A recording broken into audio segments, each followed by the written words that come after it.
성도 여러분, 우리가 뿌리 내리는 신앙 그리고 열매 맺는 제목으로 우리가 함께 이 시간에 은혜를 나누겠습니다. 우리 한번 제목을 따라해 볼까요?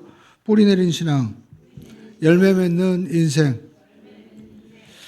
우리가 올 한 해 주님 안에 거하는 삶, 이와 같은 목표를 정했는데, 여러분, 주님 안에 거하는 삶은 한마디로 말하면 우리가 예수님께 꼭 붙어 있는 삶이 바로 주님 안에 거하는 삶이다라는 것입니다. 여러분, 꼭 붙어야 됩니다. 할렐루야. 제가 개척교회를 하다 보니까 여러 가지를 다 할 줄 압니다. 하다못해 전기, 또 아주 기초적인 연결, 하다못해 아무튼 노가다 종류는 다 할 줄 아는데, 전기하면서 제가 배운 게 뭐냐면, 전기는 제가 꼭 업자분과 같이 하는 이유가 뭐냐면, 전기는 대강해서는 안 되더라고요. 근데 전기에서 제일 중요한 게 뭔가 가만히 제가 제 기준으로는 그렇습니다. 보기에 중요한 게 뭐냐면, 전기선을 연결할 때 아주 최선을 다해서 연결하더라고요. 그래서 왜 그러냐고 그랬더니, 전기선을 꽉 연결하지 않으면요, 이게 흔들리면 쇼트가 나가지고 불꽃이 튀어가지고 불이 난다는 거예요. 반드시 있는 힘을 다해서 꽉 매줘야 됩니다. 여러분, 신앙도 마찬가지입니다. 신앙도 우리가 예수님께 꽉 묶여야 돼요. 할렐루야. 우리가 지난주에 말씀봤지만, 우리가 요한복음 15장에 포도나무와 가지 비유를 통해서 우리가 말씀을 나눴죠. 거기 보면 여러분, 우리가 꼭 붙어 있지 않는 분이 있었어요. 가룟 유다. 그리고 또 누가 있습니까? 도마. 어떨 때는 붙어 있다가 어떨 때는 떨어져 있다가, 그러니까 문제가 생기는 거예요. 그리고 불필요한 가지를 우리가 제거하자고 말씀을 드렸습니다. 그래서 우리가 삶 가운데도 불필요한 것들은, 필요 없는 것들은 과감하게 버릴 수 있어야 된다라는 것입니다. 요즘 젊은이들이 이렇게 미니멀리즘이라고 가지고 우리가 단순하게 굉장히 지혜로운 것 같아요. 단순할 때 정말 더 탁월한 능력을 발휘하게 되는 거죠. 그리고 우리가 포도나무 보면 무엇보다도 햇빛, 바람을 잘 맞아야 됩니다. 햇빛을 잘 만다는 것은, 여러분, 바람을 잘 만든다는 것은 결국 말씀의 자리, 기도의 자리, 예배의 자리에 우리가 잘 참석해야 된다는 거예요. 그래서 우리가 예배 자리도 점점 멀어지면 안 됩니다. 가까이 갈 수 있어야 돼요.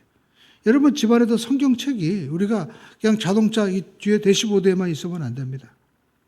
가까이 내가 잘 앉아있는 곳, 그곳에 말씀을 펴놓고 자꾸 읽어야 됩니다. 성경은 우리에게 말씀하고 있습니다. 가인과 아벨의 이 사건 이후로 의인과 또 죄인의 길, 악인의 길을 대조하고 있죠. 오늘 본문 시편에도 바로 그 말씀을 우리에게 하고 있는 것입니다. 하나님께서 시편 1편 6절에 보니까 의인의 길은 인정하시지만 악인의 길은 망하리로다 라고 말씀을 하고 있는 것입니다. 그러니까 저와 여러분들이 바람에 나는 겨와 같은 그러한 인생, 어떤 분들은, 남자분들 그런 얘기 하더라고요. 부초 같은 인생이라고, 붕붕 떠다니고 아무것도 없는 허망한 인생이 되지 말고 나는 하나님과 함께 멋진 인생을 살았다, 이와 같이 고백할 수 있는 복된 인생이 되시기를 주님의 이름으로 축원을 드립니다. 할렐루야. 오늘 저와 여러분들이 예수만 믿으면 여러분 최고의 삶이 되는 겁니다. 할렐루야. 왜냐하면 그분은 하나님이시기 때문에, 예수님께서는 우리 위해서 모든 생명과 그리고 우리에게 영생을 주심이기 때문에, 여러분, 예수 믿으면 우리는 인생에 결코 후회가 없는 복된 삶이 되는 것입니다. 그래서 성경은 우리에게 믿는 자, 믿지 않는 자를 우리에게 말씀하고 있는 겁니다. 여러분, 아벨과 가인의 차이가 뭡니까? 하나님의 말씀을 믿지 못한 거예요. 가인은. 그러나 아벨은 믿었습니다. 하나님께서 어린 양의 피를 통해서 죄는 용서받을 수 있다는 것을 말씀하고, 또 그의 어머니, 아버지부터 들었을 것입니다. 그렇지만 가인이 왜 그가 하나님 앞에 예배를 거절당했을까요? 자기 노력으로 간 거예요. 열심히 농사하고 열심히 땀 흘리고, 그래서 하나님이 인정해 주시겠지라고 했지만, 여러분, 죄의 문제만큼은 어린 양의 피를 반드시 대속의 은혜를 드리라고 분명히 이야기한 것입니다. 그래서 여러분, 지금도 마찬가지죠. 우리의 인간의 모든 죄의 문제는 우리의 모든 죄를 대신하고 표현해 주신 예수님을 믿음으로 말미암아 우리가 구원받는 것이지, 우리가 수양과 노력을 해서 될 수 있는 문제가 아니라는 겁니다. 이것을 성경 우리에게 말씀하고 있습니다. 이것을 믿는 자와 믿지 않는 자, 이걸 우리에게 말씀하고 있는 거예요. 그래서 성경 우리에게 이 예수님의 대속의 은혜를 입은 자가 되어야 된다. 그 예수님을 우리가 구세주로 영접하고 하나님의 아들로 믿는 자가 되어야 된다라고 말씀하고 있습니다. 그래서 여러분, 우리가 유명한 마태복음 16장에도 요한에게 또 베드로에게 많은 제자들에게 물어봤죠. 사람들이 나를 누구라고 하느냐? 그랬더니 사람들이 얘기합니다. 엘리야, 선지자. 그러면 너희들은 나를 누구라고 하냐? 물어봤을 때 베드로가 이야기하잖아요. 주는 그리스도시요 살아계신 하나님의 아들이십니다 했을 때 예수님께서 바요나 시몬아 네가 참 복이 있다라고 말씀하고 있습니다. 그것은 하나님께서 알게 하셨다는 거예요. 하나님의 은혜를 입은 자가 바로 너라는 것입니다. 오늘 저와 여러분들이 예수님을 하나님의 아들로 여러분 믿어지십니까? 그렇다면 복 있는 사람이 된 거예요. 내가 여러분 노력해서 여러분 알 수 있는 것이 아니라 믿어지는 게 복 있는 거죠. 그래서 저와 여러분들은 우리가 주님 안에 거하는 삶, 이렇게 은혜로운 삶을 살 때 이 말씀은 구약과 신약과 똑같이 얘기하는 겁니다. 그래서 이 구약에서 특별히 시편의 말씀을 통해서 우리에게 말씀하시는데 우리가 어떻게 하면 이 복된 그런 삶으로 우리가 살아갈 수 있을까? 그것은 첫 번째, 누리는 복을 알아야 돼요. 누리는 복. 우리 한번 따라가겠습니다. 누리는 복. 여러분, 우리가 복이다 하면 우리는 보통 소유의 복을 우리가 생각합니다. 얼마나 많이 가졌냐, 얼마나 많이 돈 벌었느냐, 그렇죠? 얼마나 높은 또 주위에 있느냐. 그런데 여러분, 성경에서 말씀하고 있는 복은 과연 그 복일까? 더 깊은 뜻이 있는 것입니다. 그래서 우리가 뭔가 알려면 더 깊이 알아야 돼요. 우리가 최인호 그 작가의 소설 보면 상도, 옛날에 MBC에서도 방영이 됐었죠. 임상옥이라는 거상 이야기가 나옵니다. 당시 조선시대의 이 인삼 전매권을 다 가졌던 거상 임상옥. 그 임상옥과 그 당시 조선에 실세했던 이 박준경 이 대감 이야기가 나오는데 유명한 이야기가 있죠. 박준경 대감이 물어봅니다. 저 숭례문, 지금 남대문이죠. 남대문에 하루에 몇 명이나 사람들이 오고 가느냐. 당시에도 여러분 한 5천에서 1만 명 정도 드나들었다고 합니다. 그런데 임상옥은 이야기합니다. 2명입니다 라고 얘기했어요. 그러니까 깜짝 놀라가지고 2명이라고? 그게 무슨 말이냐? 그랬더니 이시와 해시밖에 없습니다. 얘기하는 거예요. 이로운 사람과 해로운 사람 단 2사람이 이 숭례문에 오고 간다는 것입니다. 그러니까 여러분 거상 임상옥은 정말 달랐던 거예요. 세상을 보는 시각이 일반 사람들과 보는 그러한 기준이 아니라 그냥 숫자가 아니라 통찰력을 가졌다는 것입니다. 우리 그리스도인들도 우리가 신앙생활을 하면서 통찰력을 우리가 가져야만 되는 것입니다. 거상 임상옥 이야기, 이 이야기뿐만 아니라 다른 이야기도 있잖아요. 그 자기가 어떻게 정말 큰 부자가 될 수 있을까. 그래서 그 박준경 대감의 상이 났을 때 거상 임상옥은 그 상에 가서 우리한 부조금을 내죠. 백지수표를 냈다고 하지 않습니까? 여러분도 하나님 앞에 백지수표 하면 낼 수 있어야 돼요. 그래야만이 복을 받는 겁니다. 많은 분들이 하나님 앞에 내가 백지수표 내 자신을 다 드리지 못하면서 어떻게 복을 받아요? 여러분 결혼 어떻게 합니까? 그 사랑하는 대상을 얻기 위해서 무릎을 꿇는 게 뭡니까? 백지수표를 내는 거예요. 내가 당신을 위해서 모든 것을 내 일생을 드리겠습니다 하는데 여러분 거절할 사람이 어디겠습니까? 하나님 안에서도 우리가 예수님 앞에 백지수표 낼 수 있어야만이 진짜 부자가 되는 거지 애매하게 해가지고는 그냥 손님밖에 안 되는 거예요. 그뿐만 아닙니다. 거상 임상옥의 유명한 이야기 가운데 부여만 내가 재산만 쌓는 것이 아니에요. 통찰력이 있었습니다. 많은 사람들이 이 재산 때문에 넘어지는 걸 알고 70% 거기서 바로 유명한 그 개영배라고 있죠. 그 잔인데 이 물이 가득 차면 저절로 물이 빠지는 거예요. 그래서 이분도 많은 사람들이 너무나 많은 물질과 이것 때문에 넘어지는 봤기 때문에 자기가 스스로 물러날 줄을 알았던 것입니다. 그래서 많은 사람들에게 구제도 하고요. 그리고 자기를 도와준 이 그 박준경 대감 이분이 실직했을 때는 전적으로 또 후원해 주지 않습니까? 그러니까 우리가 뭔가 되는 사람이 되려면 이렇게 보는 기준이 명확해야 된다는 것입니다. 오늘 저와 여러분들이 예수를 믿는 이 기준과 모든 삶이 명확하면 반드시 여러분의 삶 가운데 크고 놀라운 역사가 일어나게 되는 것입니다. 여러분 세상에도 보시죠. 세계적인 최고의 그 투자 기자라고 하는 워런 버핏, 이분에게 어떤 기자가 물어봤습니다. 성공이 뭡니까? 그렇게 물어봤어요. 그랬더니 이분이 얘기하기를 진짜 성공은 자기처럼 뭐 돈을 많이 버는 이게 아니었다는 겁니다. 어떤 사람이 진짜 성공한 사람이냐? 나이가 들어도 젊은 사람들이 모이는 사람이 성공한 사람이다. 그러니까 여러분 우리가 나이가 들어서 노인이 될 거냐 아니면 정말 어른이 될 것이냐, 이것은 젊어서부터 배워나가는 것이지 그냥 우리가 나이가 들었다고 해서 되는 게 아니에요. 우리나라 사람들 그것도 보통 하는 얘기 있잖아요. 너 나이가 몇이야? 그것처럼 바보 같은 얘기가 어디 있습니까? 아무리 나이가 먹어도 여러분 그 속에 들어가 있는 게 깡통이라면 아무 소용 없잖아요. 우리가 젊어서부터 진짜 복이 무엇인지 배울 수 있어야만 되는 것이죠. 많은 분들이 돈은 있습니다. 그런데 여러분 이 돈에 어떻게 쓸 줄 몰라가지고 그냥 모이다가 죽었을 때는 그냥 장판 밑에 깔아놓고 어딘지도 모르고 가는 분들이 얼마나 많이 있어요. 그게 주변에 사람이 없는 거예요. 여러분 우리가 이 진짜 사업을 하는 분들에게 얘기하지 않습니까? 사업은 남는 게 뭐예요? 사람이다라는 거예요.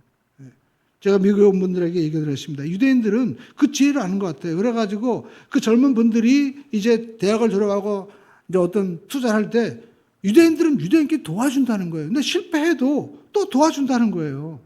사람을 얻는 것이 얼마나 중요한지 그걸 안 거죠. 그래서 정말 중요한 사업들은 넌 유대인이 아니기 때문에 일반 사람들은 안 껴준다는 거예요. 그들은 그 지혜나 복을 어디서 배웠습니까?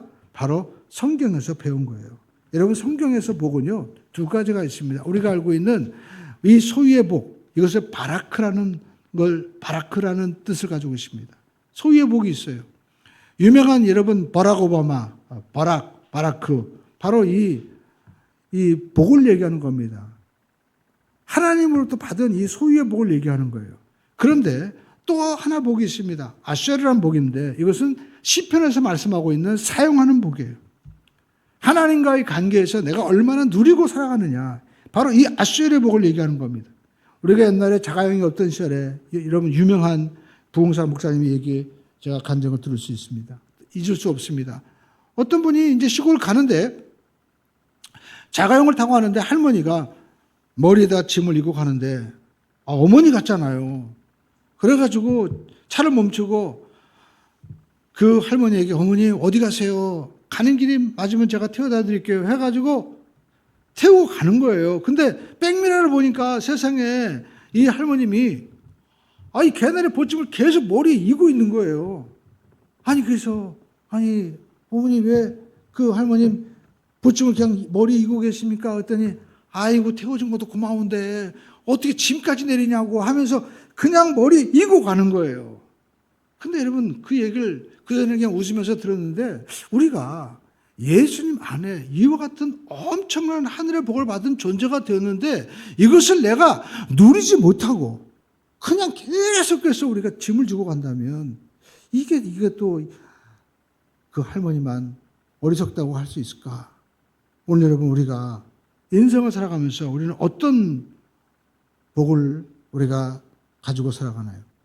제가 이번 주에 식기세척기 이제 식당에 이렇게 설치하면서 옛날에 그 생각 나더라고요. 제가 가전제품 가운데 이 전자레인지를 잘 안 썼거든요. 몇 년 동안. 그래서 이제 전자레인지를 저희 어머니 댁에서 안 쓴다고 해서 가져왔습니다. 그래서 이제 그걸 놓고 이렇게 쓰는데 안 써보니까 쓰는 방법을 잊어버린 거예요. 이거 어떻게 사용하는 거죠? 그래갖고 막 제가 매뉴얼도 보고 그러는데 우리 수장들 바본가 그 세상에 다 잊어먹었다고 그냥 누르면 돼. 집어넣고. 그래서 보니까 누르면 30초, 1분 돌아가더라고요. 가만히 있어 보니까 돌아가는 거야. 근데 식기세척기도 마찬가지더라고요. 제가 식기세척기도요. 이거 어떻게 사용해야 되지? 그래가지고 여러 가지 영상도 보고 막 했는데 보니까 다 연결해 놓고요. 일단 눌러보니까 화면이 나오더라고요. 다. 대기 모드 나오고 그다음에 이제 뭐 세척 기능이 나오고 또 거기에 들어가는 첨가물이 들어가는 시스템이 다 화면에 뜨더라고요. 우리가 인생을 살아가면서 하나님의 복을 내가 알고 머리에만 우리가 이해하고 가지고만 있어서는 여러분 안 되는 겁니다. 사용해 봐야만 되는 거예요.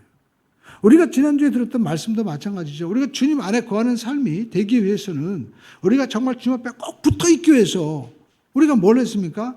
매일 우리가 말씀과 함께로 정말 시작해 보는 겁니다. 기도해 보는 거예요. 그리고 내 삶 가운데 잘못된 필요 없는 물건이라든지 습관들을 내가 일기에 적어보면서 하나하나씩 버려보는 겁니다. 그리고 정말 내 인생에 햇빛을 막기 위해서 이 포도나무에 잔가지를 치듯이 정말 내 불필요한 것들, 하나님과 우리 사이에 맡고 있는 잘못된 습관, 그리고 잘못된 어떤 여러 가지 문화적인 것들, 가서는 안 될 곳, 만나서는 안 될 사람이 있다면 과감하게 그것을 쳐내는 거예요.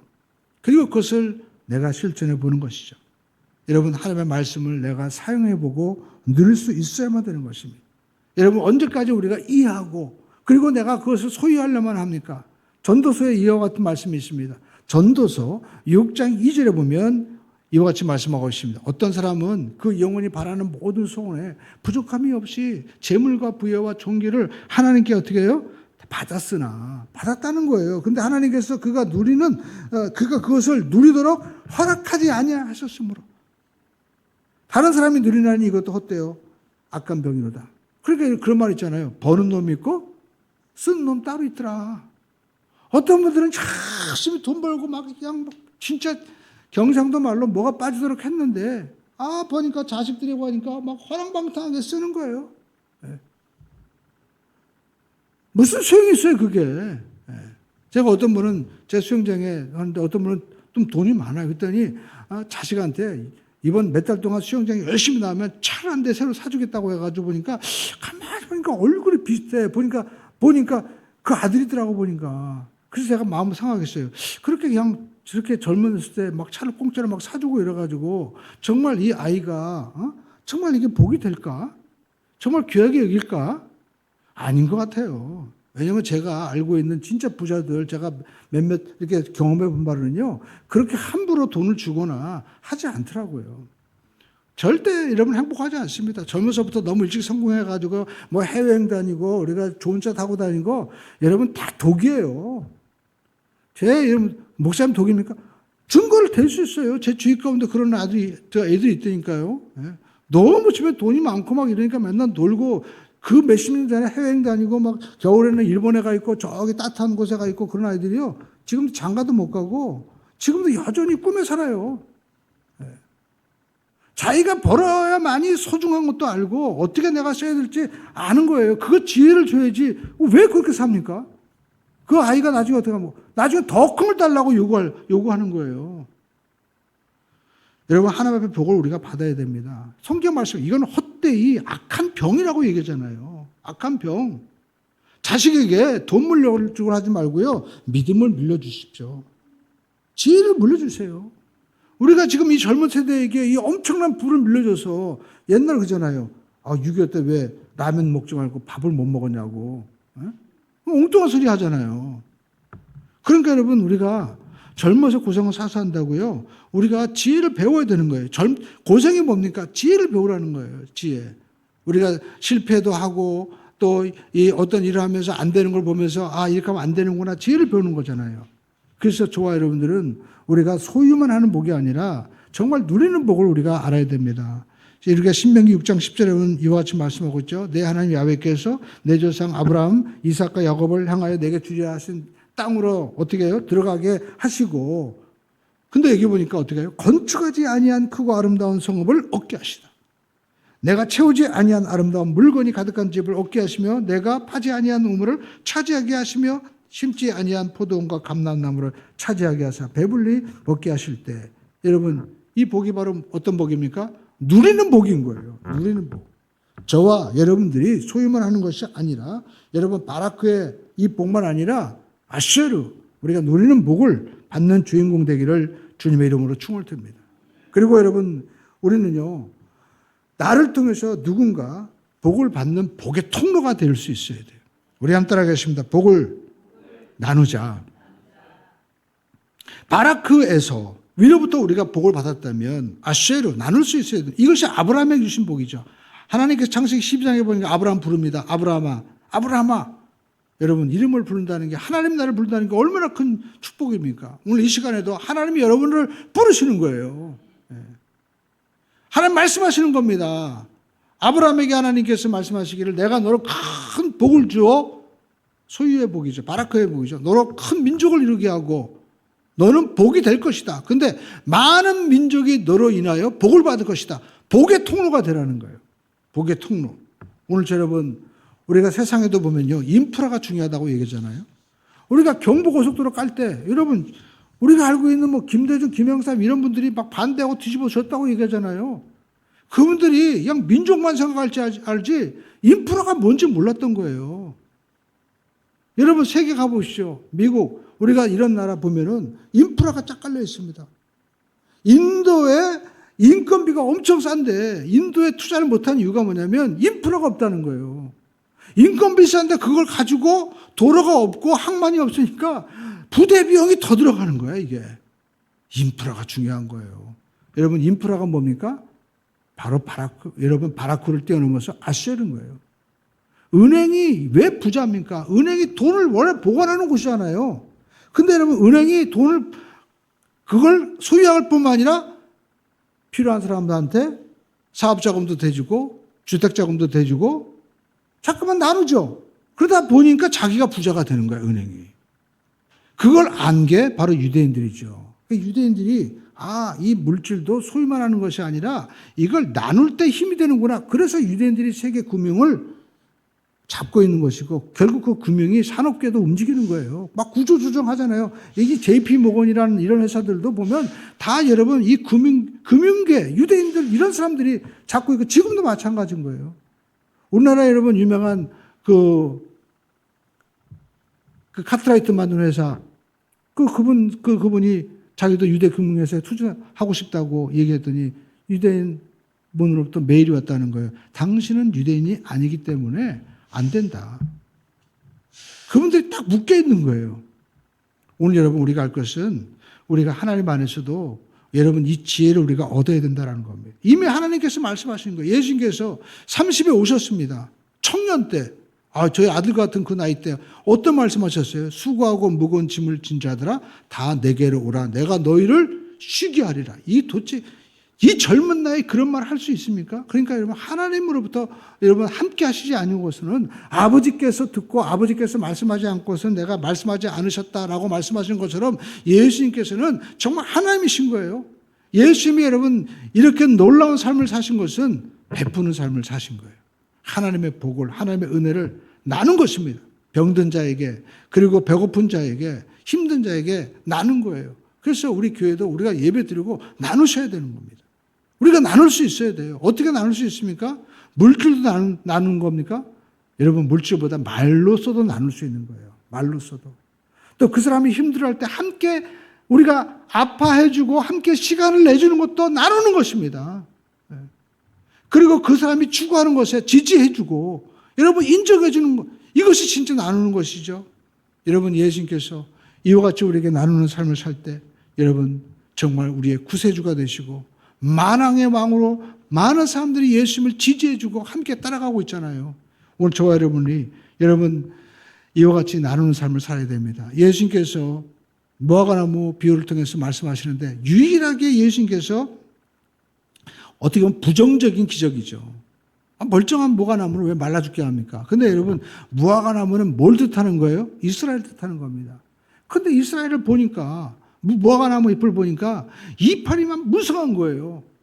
여러분 이파리가 이렇게 무성하려면 나무도 열심히 뿌리에서 에너지를 막 양분을 흡수해가지고 자랐다는 거죠. 그러니까 세상 말로 말하면 무화과나무가 포도나무가 이스라엘을 상징한다면 사람으로 따지면 열심히 바쁘게 사는 거예요. 그런데 여러분 거기에 뭐가 없었어요? 열매가 없었다라는 것입니다. 무화과나무의 목적은 우리가 이파리 보고 관상용으로 보는 것이 아니라 그 무화과 열매를 통해서 뭘 하는 거예요? 우리가 이 올리브나무도 그렇고 사람을 이롭게 하는 거 아닙니까? 그런데 열매가 없으니까 아무 소용이 없는 거예요.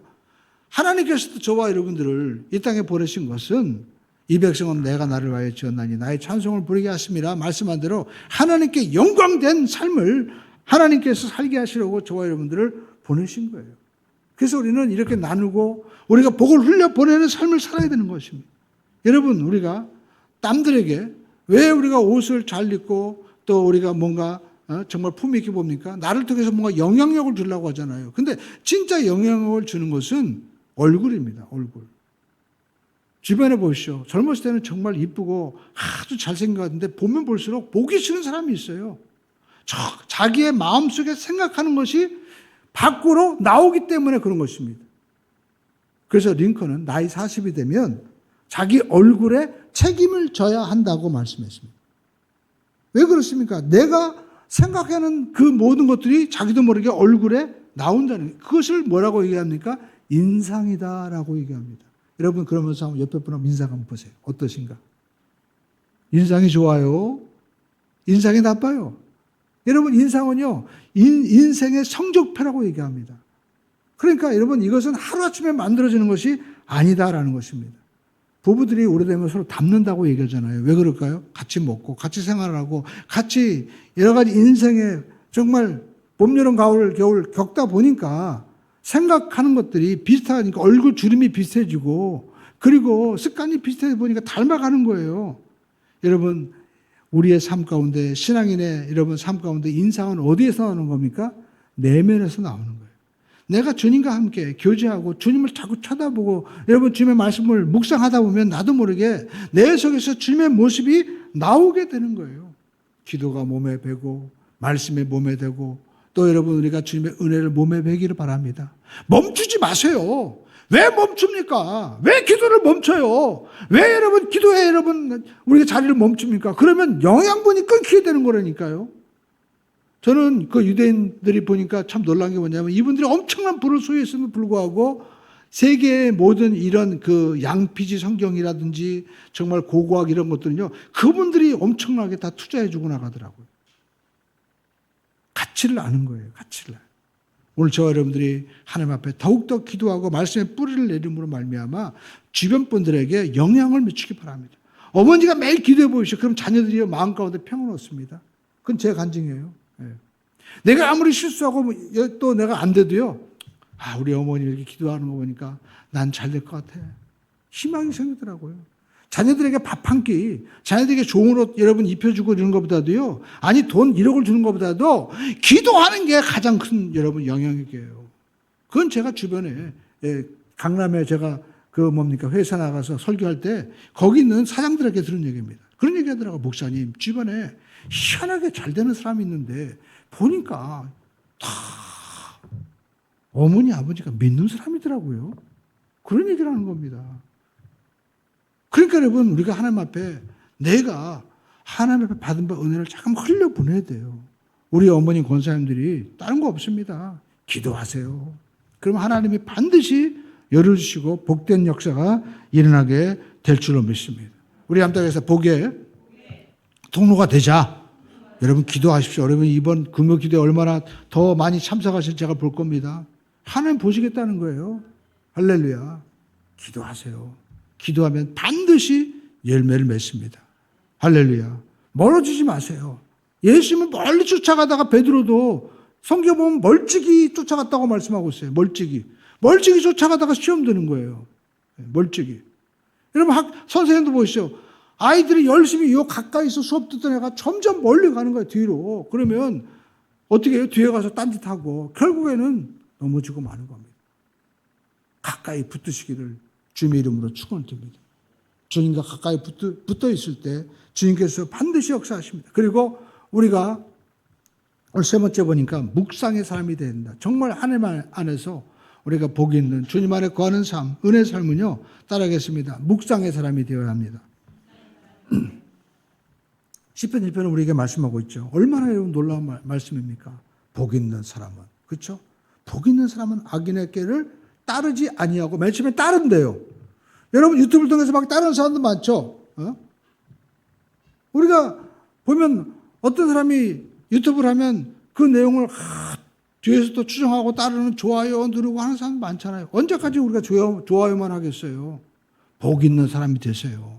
근데 보니까 따른다. 맨 처음에 따르다가 어떻게 됩니까? 두 번에 보니까 죄인의 길에 서지 아니하며 따르다가 나중에는요. 아예 거기에 죄인의 자리에 같이 서 있어. 그러다가 생각해 보니까 오만한 자의 자리에 앉지 아니하고. 그러니까 복인 사람은 죄인의 길에 서지 아니하며 또 뭡니까? 오만한 자의 자리에 앉지 아니하고. 맨 처음엔 꾀를, 그러니까 사상을 갖다가 난 그 사람 좋아해, 난 그 사람을 존경해 하다가 나중에 같이 붙어 서 있다가 나중에 아예 앉아버리는 거예요. 그러니까 악은요 점점 점진적인 거예요. 선도 마찬가지입니다, 사실. 예수님을 잠깐만 바라보고 또 예수님이 계신 곳에 우리가 함께 서 있고 또 주님께서 우리가 계신 곳에 아예 앉아서 무릎을 꿇고 은혜를 구하면 여러분 하나님의 복이 임하는 것입니다. 그러므로 저와 여러분들은 단호하게 악은 거절하고 끊을 수 있어야만 되는 것입니다. 제가 전기공사하면서 보니까 꼭 보면 중요한 전기는요 누전 차단기를 달더라고요. 그래야만이 그 누전되면 딱 떨어져. 복도 마찬가지입니다. 하나님과도요, 우리가 딱 연결되어 있는데 갑자기 죄의 물이라든지 이물질이 들으면 차단기가 떨어지듯이 딱 떨어지게 되는 거예요. 아무리 노력하고 우리가 애를 써도 뭔가 안 되는 게 있다. 왜 그럴까? 죄가 있는 거예요. 여러분, 그래서 우리가 죄에, 여러분, 이 죄로 말미암아 하나님의 복의 차단기가 떨어지지 않기 위해서는 하나님의 말씀과 묶여야만 되는 겁니다. 묶여야 되는 거예요. 그래서 주님이 너희가 내 안에 거하라. 그러면서 말씀을 우리가, 나를 사랑하는 자는 말씀을 준행한다고 말씀하지 않습니까? 말씀 안에 우리가 하나가 돼야 되는 거예요. 인디안들이 강을 건널 때 아주 밑에 막 폭포가 있고 위험한 데는요, 반드시 통나무를 갖다가 뒤에다가 이렇게 꽁꽁 묶어버린다는 거예요. 거기서 보니까 수영장에서 초급반에 보니까 그런 게 있더라고요. 초급반에 보면은요, 이렇게 그 빨래판 같은 패드 있잖아요. 그걸 갖다가 등에다 묶고 거북이 모양 이렇게 묶고 수영하더라고요. 그럼 물이 뜨니까. 근데 인디안들은 그걸 아는 거예요. 그래가지고 그 강을 건너갈 때 통나무를 묶어버립니다. 그러면 자기들이 가다가 발을 헛디뎌가지고 폭포수로 떨어져도 통나무가 묶여있으니까 살아야 죽어요? 사는 거예요. 그래서 여러분, 우리가 인생을 살아가면서 하나님의 말씀과 묶여야 되는 거예요. 오늘 여러분 인생을 살면서 말씀과 묶이기를 주님의 이름으로 축원드립니다. 그래서 성경 말씀하고 있죠. 시편 1편 1절에 오직 여호와 율법을 즐거워하며 그 율법을 주야로 묵상하는 자로다. 여러분, 주야가 뭡니까? 그냥 밤낮이에요? 24시간 아침 저녁입니까? 인생에도 낮과 밤이 있는 거예요. 그러니까 여러분, 우리가 형통할 때나 불통할 때나 말씀으로 묶여 있어야 된다는 것입니다. 그 말씀을 늘 묵상을 하는 거예요. 그 사람과 여러분, 그 말씀과 함께하는 사람과 함께할 때 바로 여러분, 우리는 복 있는 사람이 되고 그냥 쫓아만 다녀도 로처럼 복을 받게 되는 거예요. 오늘 저와 여러분들이 말씀과 묶이기를 바랍니다. 여러분, 기도와 묶이세요. 예배 자리에 묶이시기 바랍니다. 내가 꽉 묶여 있지 않으니까 자기 마음대로 막 생각하는 거예요. 성경에 보니까 사울 같은 경우에도 왕인데 맨 처음에는 잘 묶여 있었잖아요. 그런데 사람들이 주변에서 사무엘 선지자가 왜 이렇게 늦게 옵니까? 지금 전쟁은 벌어졌는데 그냥 우리가 하면 안 됩니까?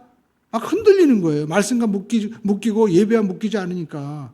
그러니까 여러분, 사울은 결국 실패하죠. 여러분, 잘 되다가 나중에 실패해 보세요. 그것처럼 억울한 게 어디 있겠어요. 살면서 잘 살다가 나중에 못 살게 되면요, 괴로운 거예요. 점점 우리가 잘 되시기를 주님의 이름으로 축원드립니다.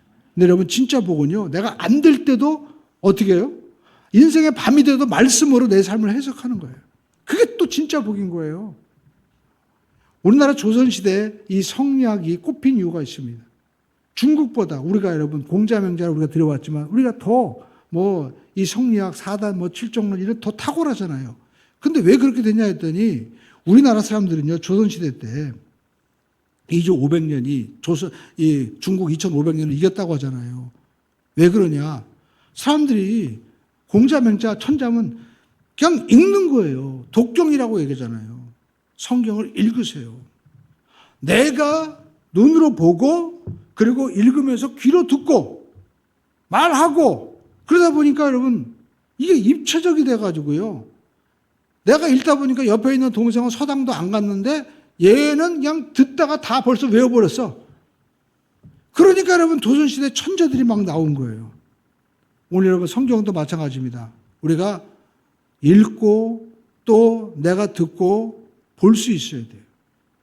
우리나라 기독교가 지금 문제가 되는 게 가만히 보니까 바로 그거예요. 예. 뭐 제자 교육이다보다 많이 해도요. 진짜 중요한 것은 매일 성경 읽고 기도하는 것보다 더 중요한 게 어디 있겠어요. 그죠? 성령님이 가르쳐 주시는 것보다 더 큰 게 어디 있겠냐 이거예요. 누구만 따라가다 보니까 이렇게 우리가 무너지게 되는 거예요. 성경을 따라가시길 주님의 이름으로 축원드립니다. 우리나라 조선시대 선교사들이 얘기했습니다. 본국에 보고하는데 우리나라 조선 사람들은요. 성경을 외웁니다. 그러니까 미국 사람이나 영국 깜짝 놀란 거 어떻게 외우냐.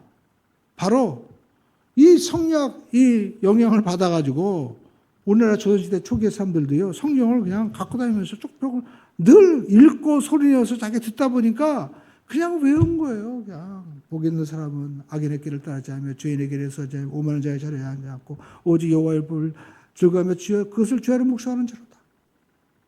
그러니까 여러분 저는 시냇가에 심은 나무가 가시를 맺으며 열매를 맺은 같이 그 모든 행사가 다 형통하리다. 늘 그냥 말씀을 읽고 묵상을 이것을 어려서부터 시켜야 돼요. 어려서부터 분명한 기준과 세계관을 보여주면 여러분 정말 상도에 나오는 거상 임상옥처럼 큰 인물로 바뀌게 되는 겁니다. 그래서 이스라엘 백성들이 여러분 왜 노벨 물리학상이 이렇게 많고 그리고 여러분 그 모든 상이나 상을 다 휩쓸어가고 정말 미국도 움직이고 전 세계를 움직입니까? 성경을 읽잖아요. 기도하잖아요.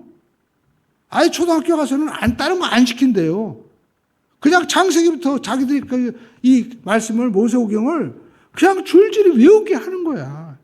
그러니까 여러분 더 탁월해지는 거 아니에요? 우리 여러분 솔직히 까놓고 얘기해가지고 학교에서 뭘 배웠어요? 많은 사람들이 그러잖아요. 나이가 먹으니까 뭐 대학 나온 사람이나 뭐 다 똑같아요. 자기가 진짜 경험하고 내가 하나가 된 게 없어서 그런 거예요. 그건 학벌이랑 상관이 없는 거예요. 여러분 우리가 정주영 회장 이 사람이 뭐 대학 나왔습니까? 근데 여러분 어떻게 저런 세계적인 회사를 읽을 수 있는 토대를 마련했습니까? 자기가 해본 거예요. 오늘 여러분 신앙생활하면서 우리가 말씀을 내 스스로 읽고 묵상하고 여러분 나가시길 주님의 이름으로 축원을 드립니다. 전자책보다 종이책이 더 중요한 거예요. 이것은 세계적인 리더가 얘기하잖아요. 여러분 애플의 창업자라든지 이런 모든 사람들도 자기 자녀들을 어렸을 때 아예 핸드폰 못 보게 TV도 못 보게 한다잖아요. 책을 읽어라. 그래야만이 그 속에서 습관이 길러지고 진짜를 볼 수 있는 탁월한 통찰력이 얻어지게 되는 거죠. 근데 요즘에 아이들 보면은요, 우리 부모님들 보면 제가 볼 때는 우리 엄마들이 너무 게을러, 젊은 엄마들이. 애들 운다고 해서 핸드폰 갖다 주고, 야, 이거 같이 재밌게 해라. 이것처럼 무책임한 게 어디 있겠습니까? 애 머리가요, 완전히 빠가가 되는 거예요. 상상력이 없는 거예요, 그냥. 예? 큰일 나는 겁니다. 성경을 읽어야 돼요. 아이들이 책을 못 읽잖아요, 책을. 암송도 못 하잖아요. 그 뭘 할 줄 알아요? 읽게 해야 됩니다. 그냥 뭐 학위만 먹고 라이센스만 받으면 된다. 오늘 박사학위 받은 사람이 얼마나 많습니까? 노는 사람이 얼마나 많아요? 그러나 자기가 배우고 자기가 스스로 하는 사람들은 할 수 있잖아요. 오늘 저와 여러분들의 신앙생활도 마찬가지입니다. 언제까지 그냥 유튜브나 보고 이 사람 저 사람 들으면서 하겠습니까? 내가 읽고 듣고 내가 경험하고 실천해야만 되는 것입니다. 그래야만이 하나님의 역사가 일어나게 되는 거예요. 여러분 성경 보시죠. 우리가 10편에 보니까 여러분 이런 사람이 어떤 사람입니까? 3절에 보니까 저는 시냇가에 심은 나무라고 얘기했는데 여러분 이 원어는 심기운이에요. 하나님이 심었다는 거예요. 이것을 신적인 수동타라고 얘기합니다. 하나님이 우리를 섭리해 간다는 거예요. 오늘 저와 여러분들이 하나님이 섭리해 가는 삶이 되셔야만 될 줄로 믿습니다. 그래서 여러분 성경 보시죠. 잠언 19장 우리가 9절은 이와 같이 말씀하고 있습니다. 사람이 마음으로 자기의 길을 계획할지라도 그의 걸음을 인도하시는 이는 누구예요? 하나님이시다. 이분이 복 있는 사람이 있는 겁니다. 하나님이 인도해 주시는 섭리적인 사람이 되어야 돼요. 오늘 여러분 가운데 어떤 일이라도 안 됐습니까? 그렇지만 내가 하나님 앞에 기도하고 안 됐다면 복받은 사람인 거예요. 왜? 하나님이 섭리하시는 거예요. 왜 다윗이 골리앗을 쓰러뜨리고 무너뜨려도 막 쫓겨다녔습니까? 거기에는 하나님의 더 큰 섭리가 있었던 겁니다. 그래서 하나님의 섭리 가운데 있는 사람, 말씀 안에 있는 사람은 우리가 성경에 말씀한 대로 신약성경에 나오죠. 내가 높음이나 기쁨이나 그 어떤 것에도 내가 일체의 비결을 배웠다. 누구든지 나를 그리스도의 사랑해서 끊을 수 없다고 말씀하고 있지 않습니까? 그리스도와 하나가 되고 아예 사도 바울은 내가 그리스도와 함께 갈라디아서 2장에 보니까 못 박아 죽었다는 거예요. 그게 뭡니까? 내가 주님과 아예 일체가 되는 거예요. 내가 살으면 주님이 역사하실 수 없으니까 주님 앞에 내 뜻을 내려놓고 주님의 뜻만이 나타나기를 그렇게 원하고 하나가 되니까 그의 삶 가운데 하나님의 역사가 일어나는 것입니다. 오늘 저와 여러분의 삶 가운데 올 한 해는 무슨 일이 있어도 우리는 주님 안에서 정말 뿌리를 내리고 열매를 맺는 그러한 인생이 되기를 주님의 이름으로 축원드립니다. 여러분 반드시 말씀과 묶이세요. 1년 365일 오늘 저와 여러분들이 말씀과 함께로 묶이고 여러분 수요 예배 말씀으로 묶이고 금요 예배 말씀으로 묶이세요. 물론 직장 다니면서 너무 형편이 안 되면 우리가 할 수 없지만 그렇게 결단하고 묶여 보십시오. 왜 기적이 일어나지 않습니까? 하나님은 어제나 오늘 영원토록 동일하신 하나님이십니다. 반드시 말씀을 통해서 역사하실 줄로 믿습니다. 할렐루야. 우리 함당에서 주님께 뿌리를 내리자. 뿌리를 내려야 돼요. 뿌리를 내리시기를 주님의 이름으로 축원드립니다. 저희 집에 가면요 식탁에 그거 계십니다. 이게 나무를 갖다가 이렇게 꺾어가지고요 이게 물에 집어넣는데 그 밑에 그 황토 볼 같은 거 이렇게 집어넣고 하면은요 뿌리가 내리더라고요. 그럼 그거 심으면 또 되는 거예요. 그러니까 겉은 알 수 없어요. 뿌리가 내려야 되는 거예요. 예수 안에서 여러분 이 마음의 터 위에 말씀에 깊은 뿌리를 내릴 때 열매가 맺어지게 되는 겁니다. 그냥 하나님 저에게 복을 주세요. 우리가 하기 전에 내가 말씀에 뿌리를 내리고 있는가. 먼저 뿌리를 내리고 주님 안에 거하면 열매와 역사는 반드시 나타나게 될 줄로 믿습니다. 기도하겠습니다.